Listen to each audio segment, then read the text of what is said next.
canning food adalah preserving. Salah. Hai guys, jumpa lagi dengan saya Fanny's Kitchen. Tapi kali ini saya nggak akan makan ya. Kali ini saya cuma mau berbagi atau sharing info tentang seputar canning food. Seperti yang kalian tahu, belakangan ini ya, for the whole week, selama seminggu penuh, minggu kemarin tuh saya melakukan canning food non-stop from Monday to Sunday ya. From jams, pickles, the soup, pasta, and spaghetti pasta sauce, and everything. I pretty much canning for all of those stuff ya. Except kecuali makanan yang mengandung kayak daging ayam, daging, kemudian telur dan lain sebagainya. Kenapa? Nanti kita bahas satu persatu. First of all, saya mau kasih tahu teman-teman, apa sih canning food itu? Canning food itu atau istilahnya preserving food ya. Itu adalah teknik untuk mengawetkan makanan yang disimpan di dalam suatu jar, especially glass jar ya, tapi yang khusus buat canning ya.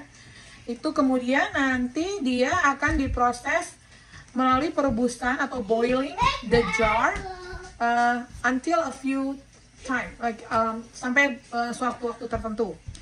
Contohnya misalkan untuk bikin canning jam atau selai itu membutuhkan waktu boiling water, boiling the jarnya itu, merebus glass jarnya itu sekitar 25-35 menit ya. Kemudian tadi seperti yang saya bilang, kalau untuk yang daging-dagingan, dan ini yang biasa kita pakai water bath ya, water bath teknik itu, jadi merebus dengan jarnya itu direbus di panci khusus ya, untuk atau kalau yang nggak punya panci khusus yang at least stainless steel ya, atau dari bahan enamel, it's okay. Jangan dari yang bahan aluminium, that's not fine, that's not hygiene. I mean, yeah, it's not, according to the canning book that I read, it's not good. So saya lupa saya tadi. Untuk yang water bath canning ini bisa dalam bentuk makanan seperti selai, jam, terus any kind of fruits or food that has a high acidity, yang mengandung banyak asam yang tinggi ya, itu bisa dilakukan dengan cara water bath canning atau yang canning biasa yang direbus dengan boiling water ya. Kemudian kalau yang kalau makanan yang mengandung low acidity seperti daging-dagingan, kemudian chicken, beef, chicken, pork, if you like fish and everything, it needs a canning process using the pressure cooker. Why?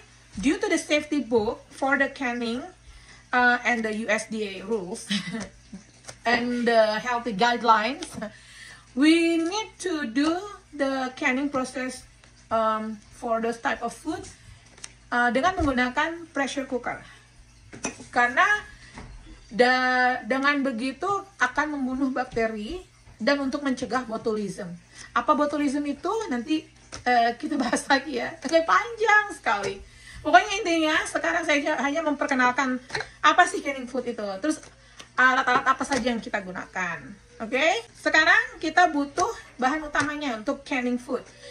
We need the jar atau glass jar atau seperti ini ya. Ini namanya jar khusus canning ya. Ini ada berbagai macam brand ya.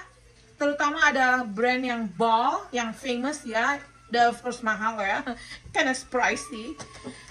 Itu ada juga yang seperti ini ya. Ini yang Ball, brandednya seperti ini.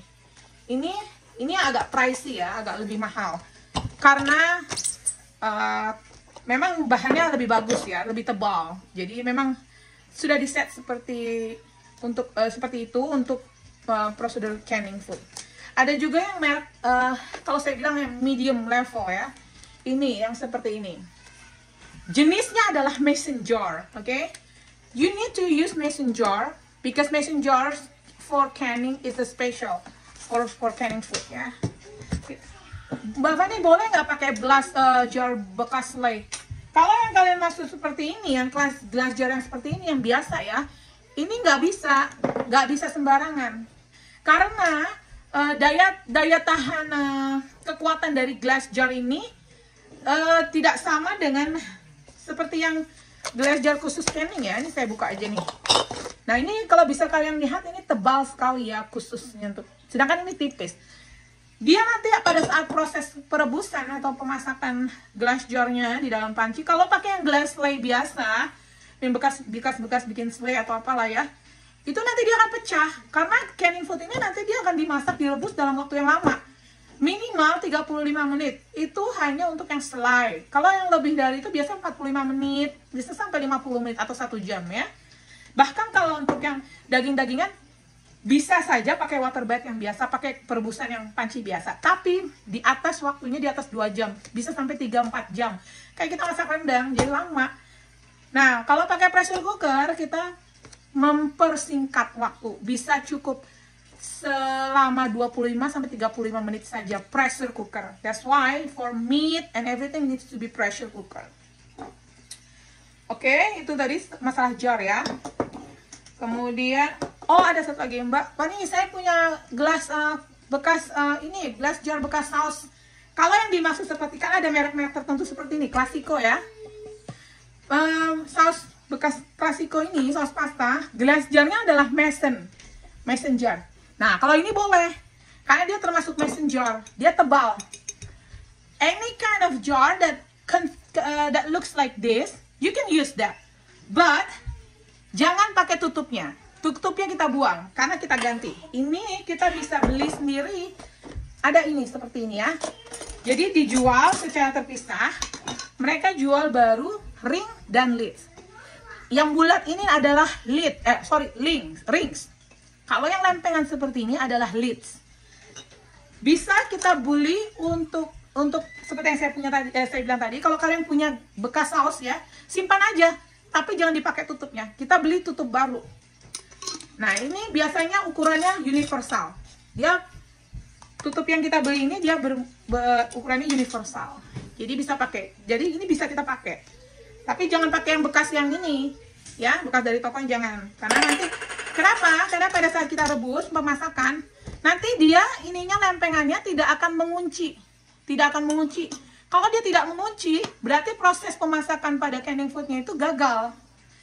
Nanti saya kasih tahu contoh yang gagal ya.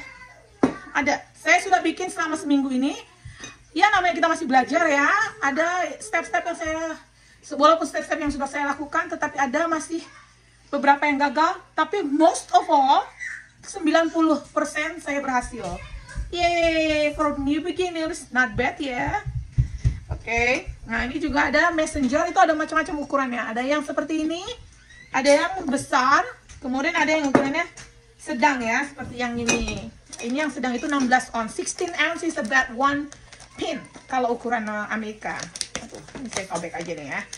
Nah, terus seperti ini. Nah, ini kecil, sedang lah ya. See, benar. Oke. Ini ada 2 contoh dari canning proses yang sudah saya buat kemarin-kemarin ya. Yang satu adalah rainbow carrot pickles. Yang satu lagi ada spaghetti spaghetti homemade pasta sauce. Ini sebuah spaghetti atau pizza. Ini yang pada saat kita canning food, setelah direbus kan didiamkan ya selama 24 jam sampai didiamin aja, jangan diapa-apain. Let it rest for almost 24 hours atau semalaman. Kalau sudah, kita buka ringnya.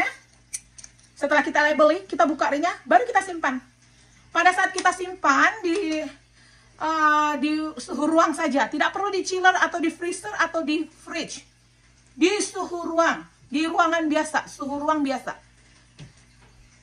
Kalau kita mau simpan, ringnya dibuka, biarkan shieldnya ini, lidsnya seperti ini.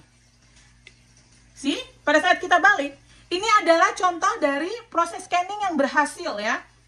Memang harus seperti ini. Jadi lidnya itu mengunci pada saat diproses pemasakan yang lama tadi ya.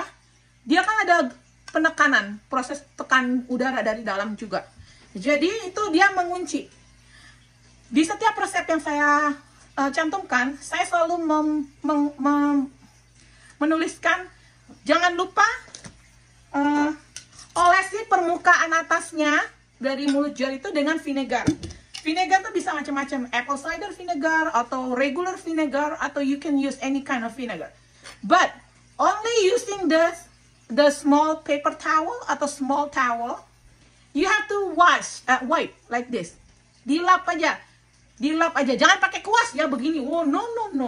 Because the apple cider atau the vinegar can goes into the jar and that can make the food spoil. Okay, don't do that. You just take the paper towel. Kamu hanya mengambil paper towel, diusap aja, dioleskan, and then what you need to do, close the lid like this, and then kencangkan, dikunci dengan ringnya. Apa fungsi vinegarnya? Itu untuk selain mensterilisasikan dari jarnya, juga untuk mengunci, membantu si lidnya ini ya, lidnya ini untuk mengunci dan menekan ke dalam. Selain itu dikencangkan dengan ringnya. Jadi seperti itu.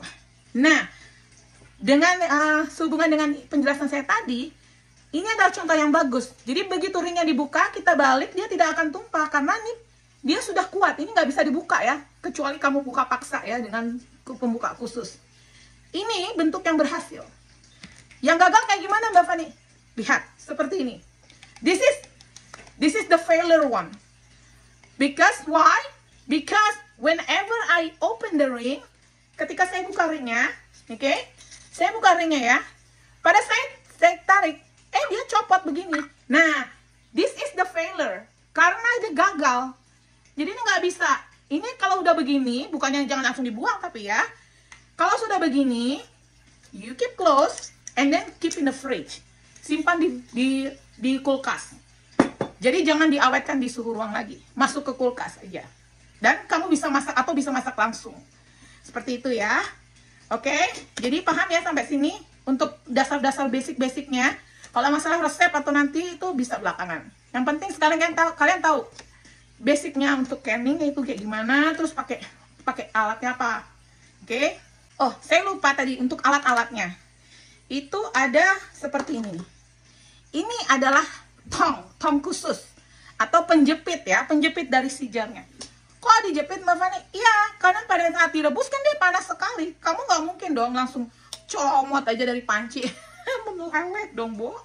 Jadi begini fungsinya. Begitu ya, dijepit, taruh ke panci. Pada saat dia sudah panas dari panci, diangkat satu persatu. Pindahkan satu persatu. Seperti ini. Ini aman dan cocok untuk segala ukuran ya. Jadi ini adalah salah satu senjata utama untuk canning food. Yang kedua, corong kalau kita bilang ya. Bahasa Inggrisnya apa lupa saya. Tapi aku bilangnya corong. Corong khusus untuk canning. Jadi ini kalau kita mau ngisi makanan, tinggal isi aja pakai gini. Tuh, makanannya nggak tumpah-tumpah ya. Jadi ini salah satu corong utama. Alat utama untuk canning food as well.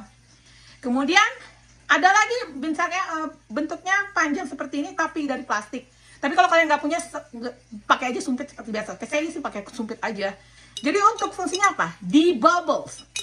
Debubbles itu maksudnya debubbles. Jadi kita menghilangkan bubbles yang ada di dalam jar pada saat kita masukin makanannya karena suka gelembung-gelembung or bubbles. Nah itu kita peletusin aja satu-satu. Jadi biar rata. Sebab apa? Untuk mencegah tumbuhnya bakteri atau udara yang nanti akan menyebabkan menyebarnya bakteri ya. Jadi di dalam jar itu yang ada makanannya, usahakan seminimal mungkin jangan ada bubbles.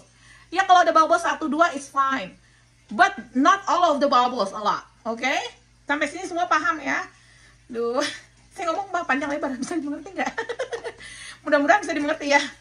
So, nanti saya akan sharing again gimana resep, cara-cara buatnya. So far yang penting kalian udah tahu ya, jar yang mesti dipakai yang kayak gimana. Kalau mau pakai jar yang bekas atau X itu boleh, tapi dilihat tipenya. Kayak seperti ini kan tipe pasta ya, tipe ada tulisannya mason jar. Ini allow, we are allowed. Ini boleh. Tapi dengan catatan, we have to buy new lids and new ring ya, seperti ini. Jadi kita pakai yang baru. Karena saya menganggap ini semua serius, jadi saya beli buku, saya cari semua informasi tentang canning itu full information ya. Saya nggak mau salah, karena ini berhubungan dengan kesehatan ya. Karena kita nggak mau bikin kesalahan yang berakibat fatal nanti di kemudian hari ya. Karena harus sesuai dengan healthy guidelines, okay? So, I hope everybody already understand dan siap bercanning ria. Bye! See you next